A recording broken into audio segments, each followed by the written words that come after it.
This is Q&A part 3. I'm going to be putting the playlist for the other videos in the description so you can watch those as well if you want to watch those. So this one is not really topic based. This is more sort of random things like music and movie sort of questions. So, favorite music genre? My music taste has kind of stayed the same since I was a teenager, and I think I fall into the group of a lot of people my age where shoegaze music is kind of always playing somewhere, where I'll be at work and there's a Bluetooth speaker and there's always playing like Deftones or Quaniac. And there's this new person that I found on TikTok. His name is Octua, I think. I might be saying that completely wrong. He got some really great songs on there that are kind of the Deftones style. There's a song called Skins or Skin that I think is great. And I probably would say that's my genre that I listen to the most. When I was a teenager, I also listened to a lot of metal and rock, and I listened to a lot of Sum 41 and Linkin Park and Rise Against, Motionless in White, Crown the Empire, Famous Last Words, My Chemical Romance. A lot of that is also because of my dad. My dad was always playing these stations on the in the car, and there was always like rock and especially Rise Against. I remember there's a lot of Rise Against he would play. There was a time when he took me to this music, I wouldn't say music festival. It was something called Aftershock. Sort of like Coachella, I guess. Not exactly, but like rock. And there was multiple bands there and they would play at the same time. You can go to their stages and listen to them perform. And there was Rob Zombie there.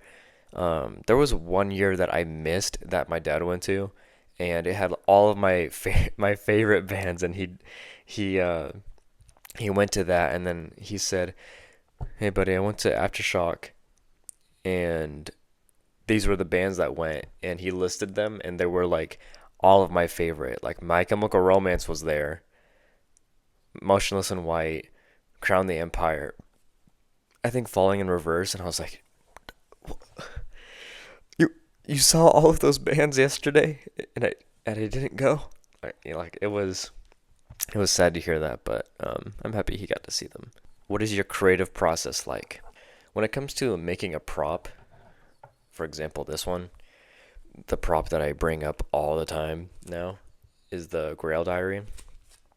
When you're looking at this and you are trying to assess where weathering would go, you have to kind of think in the mind of a obsessed person who is opening this up all the time to write something in it.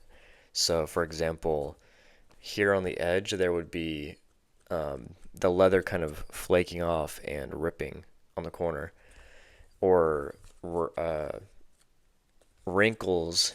You can't really see it, but wrinkles right here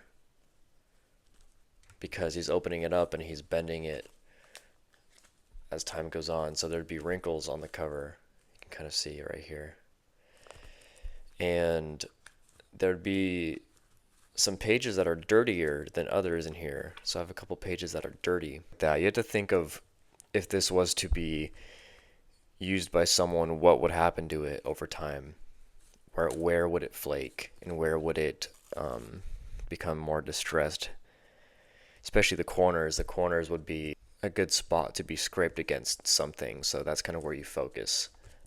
But, I could do a longer video on that, but that's kind of how I think about it. Best stop motion film. I forgot what it's called. I think it's Joker's Return, Joker Returns, where it's the forest fire one with a bunch of Jokers kind of come through the multiverse.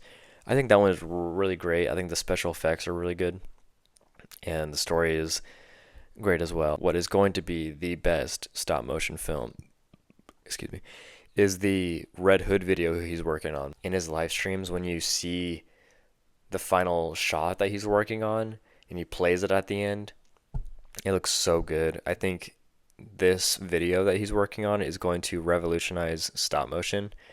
He has scenes in there that I think are going to change people's perspective on what you can do with stop motion. There's a scene of Oracle in the clock tower where it's a transition from Barbara in the wheelchair and she transforms like a transformer and then becomes Batgirl. And the way that he did it is so incredible. And I've never really seen anyone do it like that, where there's these mixed pieces kind of forming this sort of tornado ball. But there's also like, since the Batgirl suit is like purple and yellow, he'll have like bits of purple and yellow in the sphere, and then it becomes Batgirl spinning. Like, it's such a good shot, and I feel like that kind of stuff is going to push people to make more creative shots like that. Do you like Quentin Tarantino? I'm not the biggest fan of him. I can't really recall more than maybe two movies. My favorite one of him that he's done, I think, is Once Upon a Time in Hollywood. But mainly because the characters are based in symbolism. Cliff Booth is kind of emotionless. He does have emotion. He does care about people, and obviously he does some saving and making sure people are okay. But the kind of uncaring nature of him makes him this kind of cool character, if that makes sense. And then the opposite, the mirrored character, Rick Dalton, is super emotional all the time, and he's sitting in his trailer freaking out, trying to be cool, like trying to be like Cliff Booth. So it's kind of this yin yang kind of thing, and I think it's a really cool dynamic. And I think people can relate to that, where you really want to be a Cliff Booth, but you're a Rick Dalton. Who really is Chief Galen Fakestache, and what is he hiding? I don't really know who you're talking about.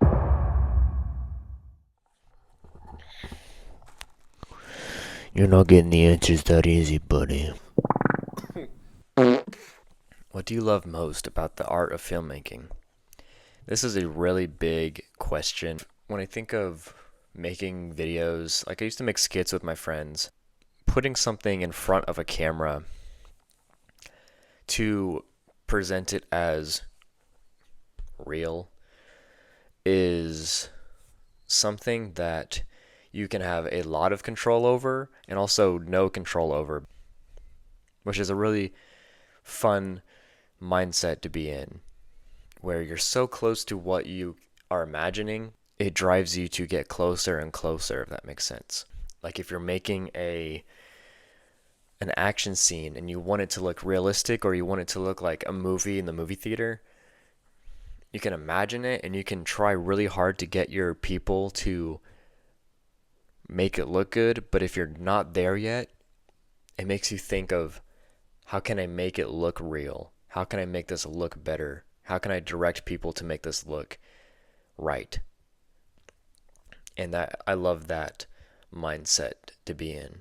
It's like Legos, where you have the box and it has a picture of the Lego set on the box, but you open it and it's just pieces, and you have to put it together. And if you don't follow the instructions and you don't do it right, then it doesn't look like what is on the box. And what is on the box is what you want your movie to look like and what you want your film to look like. So editing is very important to me. I think it can make or break a film. There's been films in the movie theater that have bad editing, and it gets called out for it. Like I think Bohemian Rhapsody has been called out for bad editing. A movie like Kingdom of the Crystal Skull, I've seen multiple videos on YouTube where people are like, this is a good movie. This can be a better movie if edited right. Like where people will remove the Mutt Williams monkey swinging scene, where people will take the footage from the movie and they will edit it out to make the movie better for them. And I think that's what I'm talking about. Editing is very, very important. Like if the people in the editing room for the movie was like, maybe we shouldn't include this and take it out, and then people wouldn't complain about it, but they chose to keep it. So those editing choices are very, very important. All right, I'm going to end it there. Thank you everyone who submitted a question And I think for the next video though, it's not going to be a Q&A. But I appreciate everyone watching. Like I've said before, I don't really know what I want to do creatively just yet. Hopefully you like listening. Uh, but I'm going to leave it at there.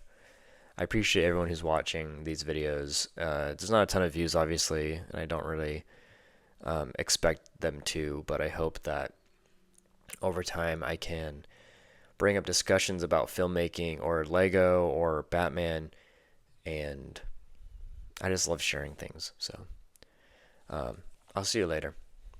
Bye.